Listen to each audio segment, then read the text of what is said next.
I told you on Friday that it was time for the 12-year losing skid of Virginia to end and that this was the team to do it. And boy, did they. But somehow it happened, even with the Stars being silenced in the first half. You are Locked On Tar Heels, your daily podcast on the UNC Tar Heels. Part of the Locked On Podcast Network, your team every day.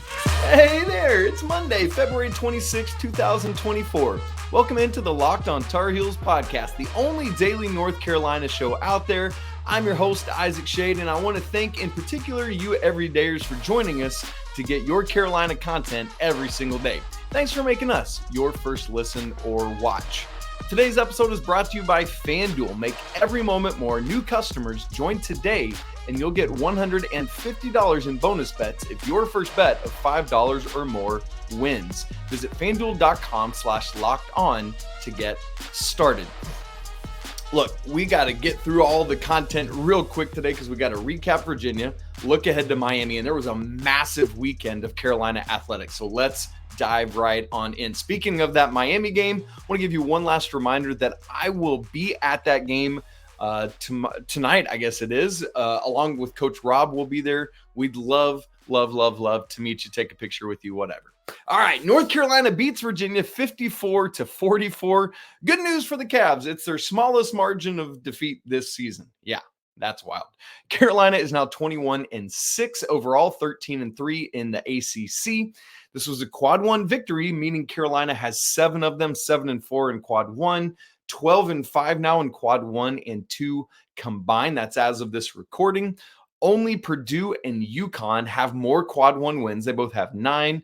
And Carolina is just one of 7 teams in the nation with at least 12 quad 1 and 2 combined wins. That's awesome. As you know, this is Carolina's first win in the last 9 attempts at Virginia. And I mentioned it on our live postcast on Saturday, but you're welcome. I've been wearing the same outfit for the last 5 or 6 Saturdays. So I'm going to have to keep doing that for the next several Saturdays. At KenPom, Carolina is back up to 8th. They're 24th in offensive efficiency, 8th in defensive efficiency. Obviously, you know it by now, but Duke lost right before Carolina played. Carolina won. That means the Tar Heels are alone atop the ACC. They had to take advantage of the opportunity, and boy, did they, making things down the stretch, putting Carolina right back in control of their own destiny. I guess truly they always were, but all the more so now. In the net, by the way, I forgot to say that Carolina net ranking. So there you go. All right, let's dive right into the biggest picture takeaway for me in this thing. One of the big things we've talked about is that Carolina needed to get out early, get out ahead early, hold down Virginia because they are not a team built to play catch up. I've been comparing them to the Georgia Tech football years under Paul Johnson with the triple option. They just couldn't come back. You get down, they're out of sorts. That's exactly what North Carolina did. And boy, did that was the script to a T. You know, I guess to some extent, you wish they had even built a bigger lead as Virginia was stuck on 6 points for 7 minutes and 50 seconds. But look, Carolina did enough to get that lead. And it was early. I mean, they trailed for 13 seconds. It was tied for 76 seconds at and before and after Virginia's first basket. But then Carolina led for literally every second from when Cormac Ryan hit his first 3 with 18:31 to go. They led the rest of the game. That is wire-to-wire control, and that's what we need.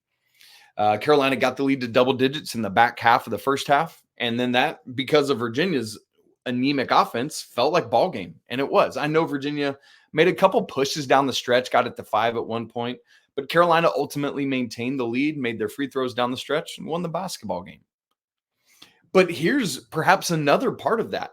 Carolina did all of that, and yet we get to halftime. Armando Bacot has played 7 minutes and only has 2 points. RJ Davis has a literal goose egg in the scoring column, and Carolina was leading by 10. You got to feel good about that, right? If you're the Tar Heels, if you're Hubert Davis, like, our the guy everybody expected to be the guy preseason, Armando Bacot, the guy that is the guy in the season, RJ Davis, have a combined 2 points at halftime. And both have 2 fouls and were sitting on the bench at the end of the half. And yet, this is what's happening. That means in this specific game, it's like, that stinks. But in the bigger context, this is awesome. That it can be true that you can still win at a place that you have not won in exactly 12 years as I record this on Sunday afternoon. That you can go in there and win against a top 10 Ken Palm defense with RJ Davis and Bacot scoring 2 first half points combined. So what does that mean? It means that others had to step up.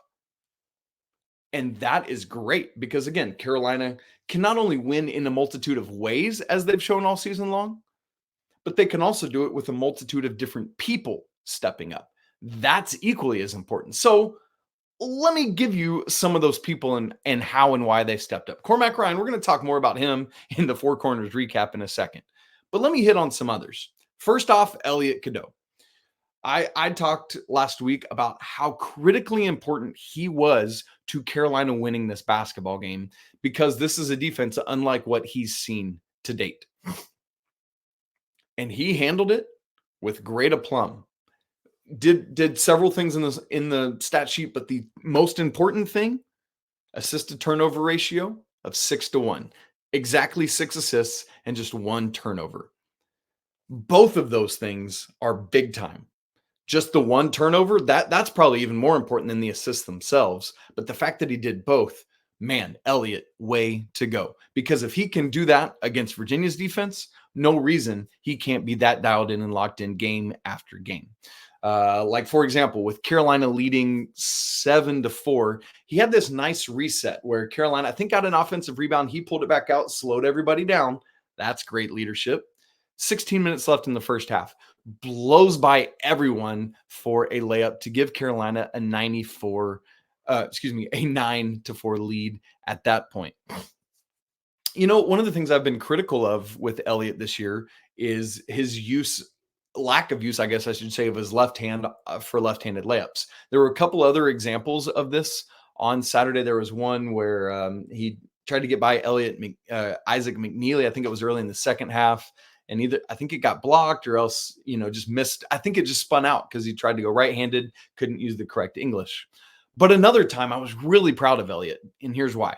He went up, this was 9:30 in the first half, went up, got blocked. He was on the left side, used his right hand, but then like a minute later, made up for it by coming down left-handed, left side of the rim transition bucket, went up with his left hand, bucket, 14-6 lead for Carolina. So Elliot, great game. He was so important to this win. But here's the great news. It wasn't just Elliot Cadeau sharing the ball. Carolina's team assist percentage was 68.8%. That is a season high for the Tar Heels. You have to be able to beat Virginia offensively by making shots, but by sharing the ball well and with intentionality, not just like, let's throw it around the perimeter, see what happens. Carolina had 16 made baskets in this game, only 6 in the second half. That's bonkers, but assisted on 11 of them. That is now 7 straight games that Carolina has assisted on 50% or more of their made baskets. So big picture, that is way Carolina, like last season, in the season as a totality, assisted on just 45.4% of their made baskets. This season, they're up over 50% on the season. Last year, Carolina assisted on 50% of their made baskets in just 14 games. All of last season. They've already done that 17 times this season with still 4 more regular season games plus the postseason. It's great stuff, and it needs to keep growing and improving and getting better every game. What else contributed to this? The bench was so important. Now you look at it and you say, Isaac, the bench only scored 3 points. What on earth are you talking about? I hear that. But outside of the 5 starters, really, you've heard me talk about a college basketball team needs 8 solid rotational pieces. So 5 bench and then 5 starters and then 3 off the bench. And for Carolina, that's Seth Trimble and the Jae'lyns, Jay Wash and Jay Witt. Seth Trimble in this game, 0 points. I'll give you that. But he had 14 minutes, an assist, 0 turnovers, and was plus 10. Jalen Washington, 12 minutes, 6 rebounds. Initially, we said 4 blocks. We'll talk more about that in a little bit because it's wrong. 1 point and was +7. Jae'lyn Withers, 12 minutes, 5 rebounds, 2 points, and a team high +11. And then you got some spot minutes. No Zayden High in this one, but you got a little bit of spot time from James Okonkwo. You got some spot minutes from Paxson Wojcik, just as Carolina was trying to deal with that foul trouble at the end of the first half. So really, really important stuff from the bench there. Now, I know I said, we're looking at, so how did Carolina do this? How did people contribute with Armando and RJ only having 2 combined first half points? Well, part of it was that Armando didn't sit around and pout and sulk and on the bench crying. He came back in the second half and very quietly, but very assuredly and steadily finished the game with a double-double, 10 points, 13 rebounds, his 6th straight, also had 2 assists and 2 blocks, and perhaps had the play of the game, gathering an offensive rebound off Harrison Ingram's free throw miss with I think it was just around a minute to go, of which Armando, by the way, had 5 offensive rebounds in totality. But that felt like it really, truly sealed the game at that point. And I think it led to he kicked back out, led to free throws for RJ Davis. Really, really important. Another person I'll mention just right here in this, like, how did Carolina achieve this tough, gritty win in this scenario? Harrison Ingram, not a massive game from him, 7 points, 10 rebounds, but that's enough, especially in a game where other people are stepping up as well. He got in there, mixed it up, did Harrison Ingram like things. And man, I just, again, this Tar Heels team is so tough and gritty that they can win scoring a bunch, or they can win scoring 54 points, which according to Carolina is the fewest points in any Tar Heel victory since a 54-51 win at Virginia on February 25th, 2012. How crazy is that from just full circle moment? Pretty stinking neat. And also, one other thing I'll say before we move to our Four Corners recap. Do not miss how important and helpful that week off was for the Tar Heels, both in terms of rest and of preparation for playing at Virginia, because it's a different animal to get ready for the pack line defense, to get your mind right for the discipline it takes to win on both sides of the courts against Virginia, because it's just unlike anything. And so that toughness, that mental fortitude that Carolina showed getting this victory tells me just how strong this team is, not just with their play, but up here at the top of their head. They do not back down ever. They will not back down ever. Doesn't mean they're going to win a national championship or an ACC championship or even make it to the Final Four, but it's going to take a incredible performance by somebody else to knock them off. Well, that's a lot of team talk, but the story of the game is a guy that a couple of weeks ago, a lot of Carolina fans wanted to see move to the bench. We'll talk about Cormac Ryan and the rest of the Four Corners recap and the shady stat of the game in just a second. Right after I tell you that this episode is brought to you by FanDuel. North Carolina, the wait is almost over. FanDuel, America's #1 sportsbook, is coming to the Tar Heel State on March 11th. You'll finally be able to bet on all your favorite teams in all your favorite sports. With FanDuel, there's tons of ways for you to get in on the action. You can bet on everything from the money line to over-unders to which team's going to win the second iteration of this year's Tobacco Road rivalry. All of that on an app that's safe, secure, and super easy to use. Plus, with live betting, you can even bet on something like who's going to score the next bucket or the one after that. So come see for yourself why FanDuel is America's #1 sportsbook. Go to FanDuel.com/lockedon so you can be the first to know when FanDuel goes live in the Tar Heel State. That's FanDuel.com/lockedon. Make every moment more with FanDuel. All right, let's get to the Four Corners recap from Carolina's win over Virginia and the shady stat of the game. We got to start with Cormac Ryan because, oh my word, it's been coming. It's been coming. 10 of 21 from 3 in the last 3 games. And then boom, my guy goes off, particularly in the first half of this game where he was 5 of 8 from 3. Been saying it for weeks. Everyone clamor like, bench Cormac Ryan, get this dude on the bench, bring in Seth Trimble or one of the Jalen's. Let's start one of them. No. And now you know why. Is this going to last? We'll see. But for the last 4 games, my guy is 16 of 32 from 3, exactly 50%.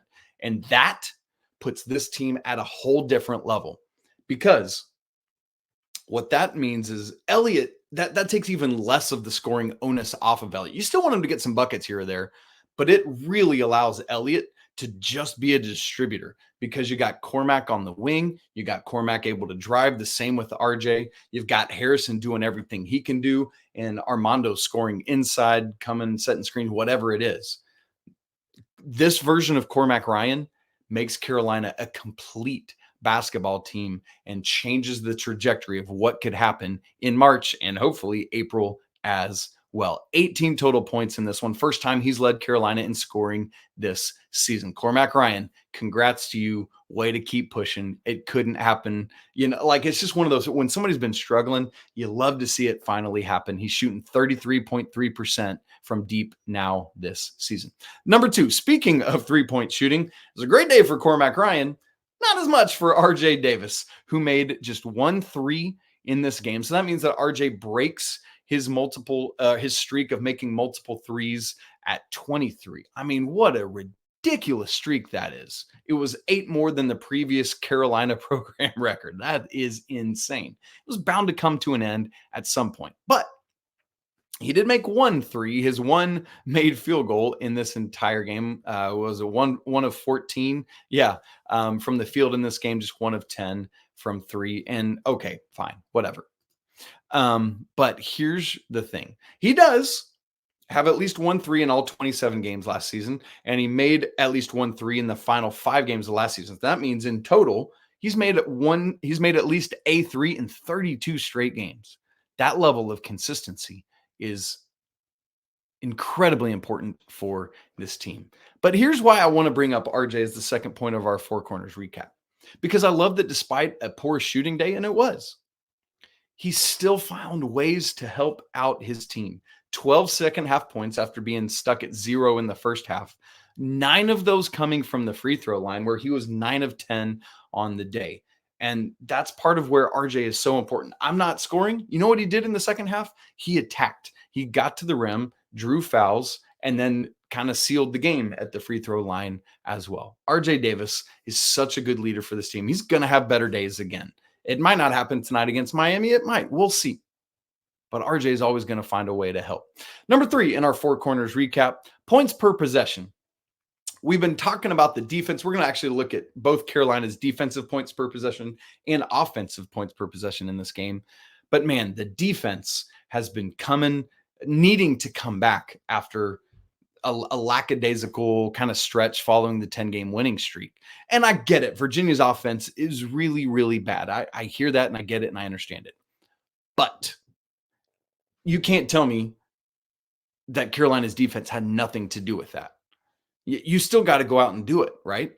And they did. So both factors are at play here, and we can hold those in balance. Carolina held Virginia to 0.746 points per possession. As a reminder, you're looking, the goal is to get to 1 point per possession if you're an offense. Carolina held them to 0.746. That is the best Carolina has done all season, just slightly better than than what Carolina held NC State to in their first matchup. In fact, in the first half, Carolina held Virginia to 0.552 points per possession. That's insane. That's so good. Now, here's the other thing. On the offensive side for Carolina, Virginia held the Tar Heels to 0.947. So Carolina was under 1 point per possession for just the third time all season. But all things considered, remember that Virginia's offense, as bad as it is, their defense is still 9th at KenPom defensive efficiency. It is a phenomenal defense, and yet Carolina was still almost able to get to 1 point per possession against it. I'm encouraged by that, not discouraged. So great stuff there. Finally, in our Four Corners recap, block party. Carolina had 10 blocks in this game. And you might look at that and say, what is that good? Is that bad? What, give me a frame of reference here, Isaac. Well, that's a season high. And in the first 2+ years of Coach Davis's tenure, it's just the second time that Carolina has reached double-digit blocks. They also got 10 blocks last year in a game against Alabama, a game in which you might remember went to 4 overtimes, meaning basically you played an extra half. So in a regulation game, this is the only time Carolina's gotten the double-digit blocks under Hubert Davis. Great stuff there. Now, I mentioned blocks earlier, and here's why. There are 2 blocking stats that should have been changed. Seth Trimble was credited with 0 blocks. RJ Davis was given 2. I went back and looked at the footage. It should have been Seth having 1 and RJ also having 1. There was one where it's credited in the box in the play-by-play notes as RJ having a block. Well, on that play, if you look back at it, RJ is guarding like out near the top of the key, just to the left side of it. And Seth clearly has his hand on the ball. So that's a miss. But also Jalen Washington, who was already credited with 4 blocks, there was one credited to Jae'lyn Withers. And same thing, you go back and look at the tape, the one that says Jalen Withers block, it's clearly Jalen Washington. So really he had 5 blocks in the first half, responsible for half of Carolina's 10 blocks. Unreal stuff there. Block party. You love to see it. And more importantly, not just the blocks, but Carolina corralled 8 of those 10, because it's not just about blocking shots. It's about getting possession for your team. Critical job there by the Tar Heels. Shady stat of the game. I bring this one up because it's kind of this weird statistical anomaly. Carolina had 43 total rebounds in this game. That's not the anomaly itself. What's weird is the consistency with which Carolina has gotten exactly 43 rebounds lately. This is the second straight game with 43 rebounds. It's the 4th game in the last 5 with 43 rebounds, and the 6th game in the last 10 with 43 rebounds. Why is that? I mean, it's just the randomness of sport, but it's still kind of funny, right? Anyway, there's your shady stat of the game. 43 total rebounds. Carolina has not lost the rebounding battle since Oklahoma. Great job on the glass yet again by the Tar Heels. You love to see it. All right, folks, for the second time in the last 5 games, Carolina will play Miami tonight, Monday. Hopefully this time, a little easier sailing. We'll get to that in just a second.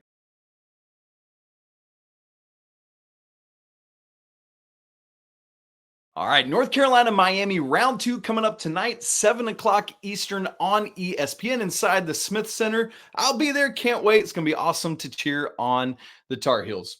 Here's the deal with Miami. Let's set this up. I'll give you the 4 corners preview, and then we'll get to the weekend whip around from Carolina Athletics. Miami, this is crazy to say, has lost 6 straight games. They have fallen to 15-13 overall, 6-11 in ACC play. They're at the point where they're just looking for their season to be over, right? Like if you've been in a season like this, you know it. They're not even in NIT territory right now. Nijel Pack has missed the last 3 games. We'll see what happens if he suits up or not tonight for the game, but hard to know. So here's what it means. Miami's goal at this point is just to play spoiler. Hey, let's maybe try to pull this thing together down the stretch. And so that's what they're trying to do. And Carolina has to fend that off. What's at stake for Carolina? Well, first place in the ACC regular season, right? As of this weekend, they got that 1-game lead back over Duke. What else is at stake? You want to start off this 3-game homestand with a convincing win. And then thirdly, getting a win in this game clinches no worse than the 2 seed in the ACC tournament. A win makes Carolina 14-3, meaning their worst record would be 14-6 if they were to lose the final 3. Outside of Carolina, Duke, Virginia, and Wake, the other 11 ACC teams all have 7 losses. So this win means none of those could beat North Carolina have a better record. And then as for Virginia and Wake, they both have 6 losses, but Carolina holds the tiebreaker against them. So if Carolina wins this game, Virginia and Wake can't pass them in ACC tournament seeding. So that's why a win here tonight, Miami clinches at least the 2 seed in the ACC tournament. But that's not the ultimate goal. We all know it's to get the 1 seed, but you'd rather be 2nd than 15th, right? So it's a step in the right direction. All right, here's the 4 corners preview. Let's get through it ahead of the Miami game. Number 1, do not settle. What do I mean by that? Well, last time Carolina played at Miami, just, a couple weeks ago now, the Tar Heels attempted 31 threes. They made 11 of them. That was the only time this season Carolina has taken 30 or more 3-point attempts. So again, while they did hit 11, that's not what you want to try and rely on for any sort of success. That's not Carolina's best path to victory. They need to instead attack, run their offense, not settle for these threes. When the threes are there within the flow of the offense, when it makes sense to take them, absolutely go and do it, because that's part of this team's attack and MO as well, because of Cormac Ryan shooting, because of RJ's shooting, because of Harrison and doing it as well. But that's not the only thing, and certainly not that many. This is not Alabama. We're not coached by Nate Oates over here. And as part of that attack, you got to find RJ or Armando in the post, get Norchad Omier in some foul trouble. You want to do these things, force Miami into their bench, get to the line. Now, Carolina got to the line well enough in the first game, 24 total times, but their efficiency was not good enough. In fact, they were just 16 of 24, as I said. RJ was 8 of 8. That means the rest of the non-RJ Davis Tar Heels were just 8 of 16 at the free throw line. Everyone else that stepped to the line missed at least one. Got to be better from the free throw line in this one. All right, number 2, contain Norchad Omier and Nijel Pack.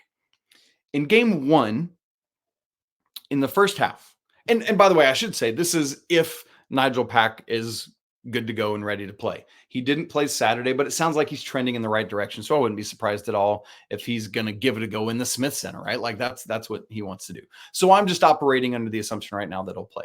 First half of the first game, Omier and Pack combined for 34 of Miami's 41 points on 13 of 21 shooting and 4 of 7 from 3. In the second half, though, as you'll recall, Carolina did an infinitely better job on those guys. Just 6 points, 2 of 13 from the field, and 0 of 4 from 3. The Nijel Pack side of things was a combination of RJ Davis's defense on him. And remember, he was in and out with some injury stuff. Now, the problem with that, though, was consequently RJ expended so much defensive energy that he was 1 of 10 from the field in the second half and 1 of 5 from 3. Part of the solution to figuring that out, a young man named Seth Trimble. Remember, he missed the first game, and that was part of why Pack went off. That's part of why RJ had to expend all that energy. So that Seth Trimble will be a critical factor here. Again, if Pack's available, that Armando is going to be a critical factor against Norchad Omier. But my thing is this. If you're Carolina, you've got to make someone else other than those two guys beat you. If Wooga Poplar goes off, if Matthew Cleveland goes off, so be it. I can live with that. But I will not live with Omier or Pack winning the day for Miami. Number 3, big lead early. Break their spirit. Again, this is a team going through a 6-game losing streak. They're on the road. They just, they're coming off a loss at home to Georgia Tech on Saturday. They're thinking, man, we only got to endure 3 more regular season games. They've already played 17. These dudes are probably ready to pack it in. Apologies for the pun there. This game's on Big Monday on ESPN. The crowd should be popping to kick off this 3-game home stretch. So do not let them decide they even want to play in this game. Take their hope early. Don't give Miami a glimmer of a chance or any confidence, because that's what happens. The team starts to see the ball go through the basket and they're like, all right, let's play. Why not? But if you can get a lead and hold them under your thumb, ball game, it's over. But here's the caution. Game 1, Carolina did get out to a big lead in both halves. Remember, they had an 11-point lead 5 minutes into this game. And then Miami held a 1-point halftime lead. Second half, Carolina was up 12 multiple times early in the second half. And Miami closed within 2 towards the end, and Carolina ended up winning by 3. That's not what I'm talking about. Cannot let that happen. Get a lead, keep a lead, build a lead. That's what I'm looking for. Number 4 in the Four Corners preview, the bench is going to be critically important in this thing. Obviously, both teams are on the back end of a Saturday-Monday tilt. That's like the turnaround you have in the NCAA tournament. Miami's going to be the more road-weary team. Carolina just had to go to Charlottesville and back. Miami was at home, but is now having to travel up to Chapel Hill. So the bench is going to be critical in this thing, both in terms of just minutes played, but also production. Again, obviously Seth Trimble was out the last game, but neither Jalen was really able to give much of help either. Carolina only scored one bench point in that win at Miami. That was a Zayden High free throw. Last time, Paxton Wojcik played 17:47, but no other Tar Heel bench player played more than 6 minutes and 21 seconds. That's got to be different. Something more like what happened Saturday, where Seth played 14 and both Jalen's played 12. Like, that's the kind of contribution we're talking about here. About, 22 to 25% of the bench of Carolina's total minutes coming from the bench. So whether it's scoring, just positive minutes played, having a good plus minus, chipping in some rebounds, assists, blocks, whatever it is, Carolina needs bench production to help bring home this victory. So keep an eye on all of those things. All right, let's get to the weekend whip around. Apologies because of my travel schedule. I'm recording this before any of the Tar Heel teams play on Sunday. So, can't talk about the women's basketball team at Virginia Tech, the rubber match of the baseball team in East Carolina, and so on and so on. So we'll talk about the things that happened on Friday and Saturday. Let's start with wrestling, who had senior night on Friday night at home against the Dukies and blasted them 41-9. Spencer Moore got the action going at 125, had a pin in the first period. I bring that up because his dad, Jason Moore, is a big active member in the Locked On Tar Heels community. So Jason and the Moore family, congrats to you guys for getting things going. Next up for wrestling, ACC Championships, which Carolina is hosting in Carmichael, March 10th. Be ready for that. Women's tennis kicked off kind of the outdoor season and kicked off, the ACC schedule part of that. At Florida State on Friday, they won 5-2. Still no Reese Brantmeyer in the lineup. They play at Miami. That's actually ongoing on Sunday as I'm talking to you. Baseball split the Friday-Saturday part of the East Carolina series. Remember, it's there's a Carolina hosted Friday neutral site, and then ECU hosts one as well. So Friday, Carolina wins 2-1, tight game, 3,000th win in program history, just the 8th D1 program to reach that milestone. Congrats to the Tar Heels and Coach Forbes and all the forerunners, that have come before. Saturday, Carolina drops a tough one, 4-7. Really nice late inning rally, including Vance Honeycutt's 5th homer of the season. Alberto Osuna really helped out. He got things started with a solo shot in the 8th to make it 7-1. He also had a 2-out RBI single in the bottom of the 9th to make it 7-4, brought up the game tying run to the plate, but it just wasn't meant to be. And then obviously, as I said, the rubber match is before I record. Softball, 4-0 on Friday and Saturday. Great start to their season. Similar thing, I'm recording before they play Lipscomb and Mount St. Mary's on Sunday. How about track? ACC Indoor Championships, the men won this thing for the first time since 1996 and only the 4th time in school history. North Carolina men's indoor track and field 2024 indoor championship for the ACC championships. Way to go. The women, by the way, finished 11th. Women's lacrosse won at Virginia, number 15 in the nation, on Friday, 10-9 in OT. Congrats. They play High Point Sunday again before I'm recording. The men's team, unfortunately, lost against Johns Hopkins on Saturday, 9-13. Swimming ACC championships were this weekend. Women finished 4th. Men finished 8th. The fencing ACC championships is ongoing. Got off to the start on Saturday and more going on Sunday. Men's golf was in action this weekend as well. Don't have those results yet. And then gymnastics, unfortunately, lost at Clemson on Friday night. I told you, so much action happening.